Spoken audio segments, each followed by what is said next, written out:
I have commanded fleets. I have signed treaties that moved borders by 3-star systems. I have stood in the presence of dying stars and felt the weight of a species looking to me to speak, and I have spoken. I have never, in 41 years of reign, felt as powerless as I did in that corridor on Karath Station, watching 43 years of royal medicine fail my 4-year-old son. Let me tell you what I saw.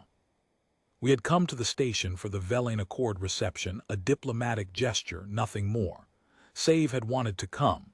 He had seen the ceremonial wing on the transit feeds and asked about the lights in the ceiling, the ones that scattered color across the floor when the ventilation moved the hanging crystal panels. He was 4. He wanted to see the lights. I said yes. He collapsed 40 minutes into the reception. No warning, no preceding distress. One moment he was standing beside me with his hand in mine, craning his neck to watch the crystals turn, and then he was on the floor and I was down with him and the room was already moving. The royal physician, Dr. Orvesh, was there within seconds, and the station's medical staff came through the side doors at a run, and someone had already called for the portable diagnostic array, and Save was breathing but wrong, shallow and wrong. And his color was going toward a pale that frightened me in a way I have no words for. They worked for 11 minutes. That is not a long time by any measure, except when it is your son on the floor and you are standing 3 steps back because they have asked you to stand back, and you are standing back because you understand. You know they need the space. You are a king and you know how to hold yourself still. 11 minutes. Dr. Orvesh running the manual examination. The station's chief medical officer reading the array output. 2 royal attendants monitoring the secondary display.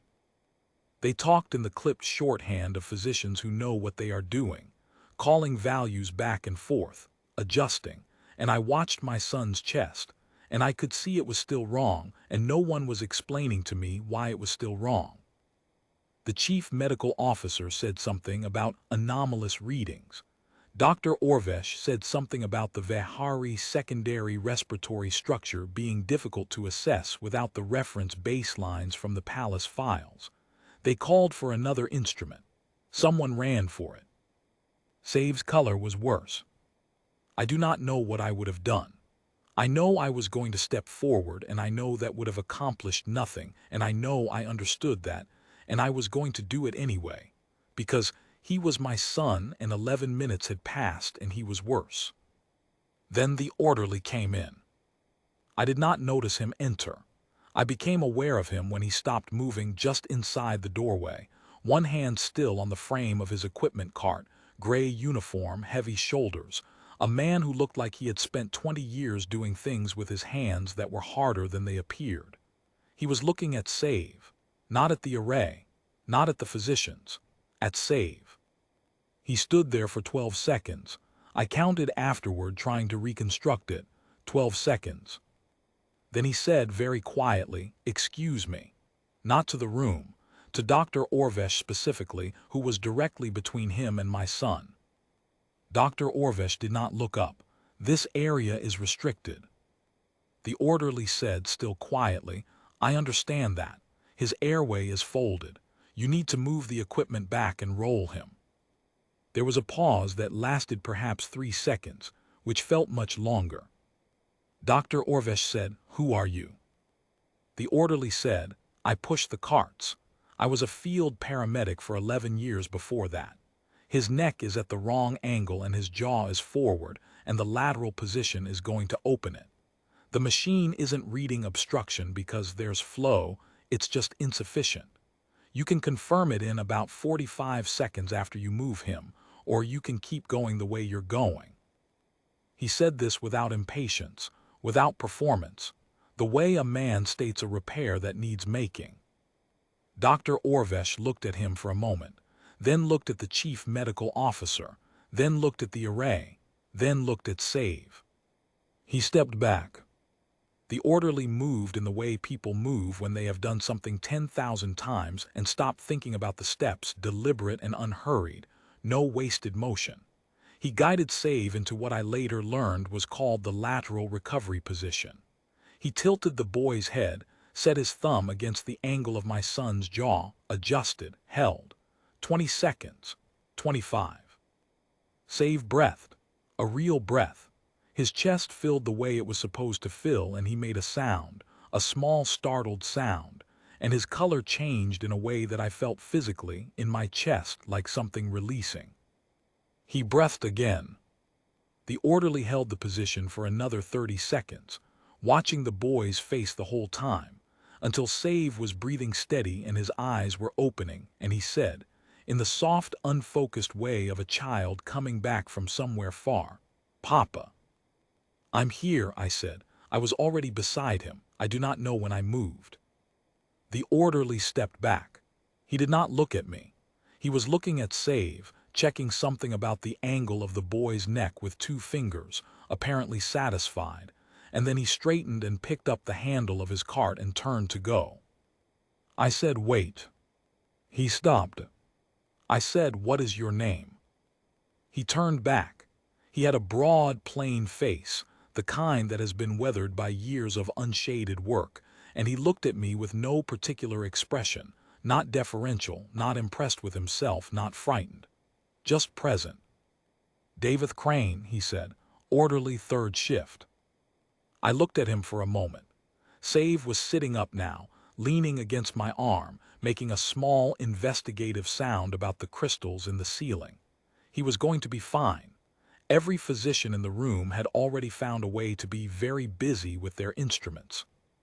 I said, "Mr. Crane, my son has a post of personal physician attendant that has been vacant for 8 months because the applicants have not suited him. He does not accept strangers easily. He accepted your hands in approximately 4 seconds. David Crane said nothing. He was watching Save.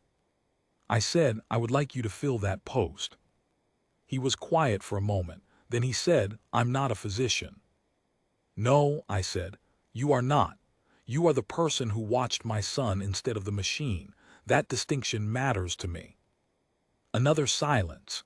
He looked at the cart, then back at Save, who had found one of the hanging crystals and was turning it slowly in his fingers, watching the light move across his own palm with the total absorption of a 4-year-old who has already forgotten how frightened he was. David Crane said, "I want to keep the cart." I said, "I beg your pardon." He said, "The shift still needs covering. 3rd shift's short-staffed. I want to finish the shift." I am told my expression at that moment was one that my advisors have rarely seen on my face. I am told it was something adjacent to amazement. I said, "The post of personal physician attendant to the royal heir carries a stipend, quarters in the palace wing, and a title of address." He said, "I heard you. I'd still want to finish the shift." I looked at him. He looked back at me, patient as a wall, his hand on the cart handle, waiting for an answer the way a man waits who has already made up his mind, and is simply giving you the courtesy of catching up. Save said from somewhere near my elbow, "Papa." The light went in the crystal. I said to David Crane, "Then finish your shift, Mr. Crane. The post will be waiting when you have." He nodded, a small, plain nod. Then he turned and pushed the cart out the door, and the sound of the wheels on the corridor floor went quiet, and then far, and then gone. He came back at the end of the shift. I know because I was still there. Save had fallen asleep across my lap by then, holding one of the crystals in his fist, and David Crane came in quietly and checked the boy's breathing without waking him, and then sat down on the bench near the door and folded his hands and waited. I did not say anything. After a while he said, without looking up, "He'll be fine, airways clear, sleep is good for him." "Yes," I said. We sat in silence for a time. That was 18 months ago. Save is well. He calls David by a nickname I am not permitted to share here, because apparently it is between the 2 of them. Every morning David Crane checks the boy's breathing, answers his questions about whatever the day has put in front of him, and then, twice a week, pushes a cart through the lower corridor of the East Wing, because the shift is still short-staffed and the job still needs doing. He has not asked for the title of address. I have stopped offering it. Some things need no name that the two people involved don't already know.